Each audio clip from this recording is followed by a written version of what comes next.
आज प्रभाग क्रमांक 22 येथे मतदारांच्या गाठीभेटी घेत असताना गेली 4 दिवस झाले सातत्याने माझ्या प्रभाग 22 मधील तमाम भागामध्ये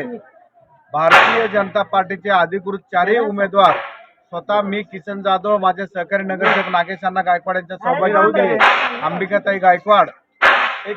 युवा सहकारी शिवराज गायकवाड यांच्या सहभागी होती, चैत्रालीताई गायकवाड आणि दत्तात्रय नडगिरे असे चारही उमेदवार भारतीय जनता पार्टीचे घरोघरी प्रचारार्थ फिरत आहोत।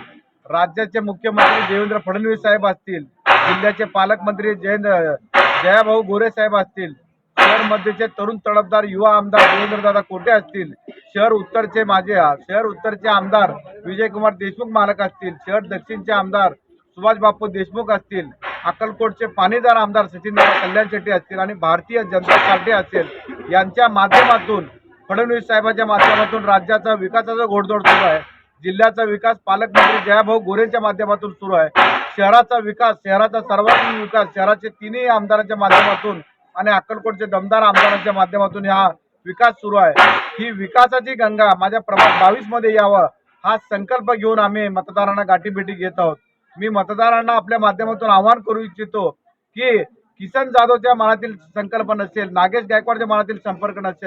संकल्प नसेल, इतर दोन्ही उमेदवारांच्या मनातील संकल्प नसेल,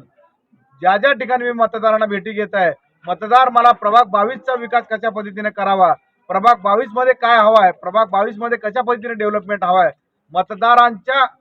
मनामधील विकास येत्या सत्रामध्ये आम्ही करून दाखवणार आहोत। हा अभिवचन, हा विश्वास मी मतदारांना देत आहे। मागच्या कालखंडामध्ये मी आणि माझे सहकारी नगरसेवकांनी जो विकासाचं काम केलेलं आहे, त्या विकासाच्या कामाच्या जोरावर आम्हाला सर्व मतदार भगिनी, मतदार बांधव, मतदार ज्येष्ठ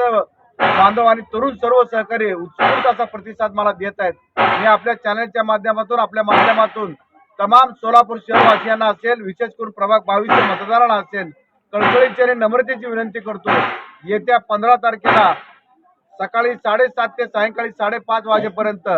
आमचे भारतीय जनता पार्टीचे जे चारही उमेदवार आहेत त्यांचं चिन्ह आहे कमळ, कमळ चिन्हावरील बटन दाबून पुन्हा एकदा या भागाचा विकास करण्याचा, या भागाचं काम करण्याची संधी आपण द्यावा असं आवाहन करतो आणि थांबतो। जय हिंद, जय महाराष्ट्र।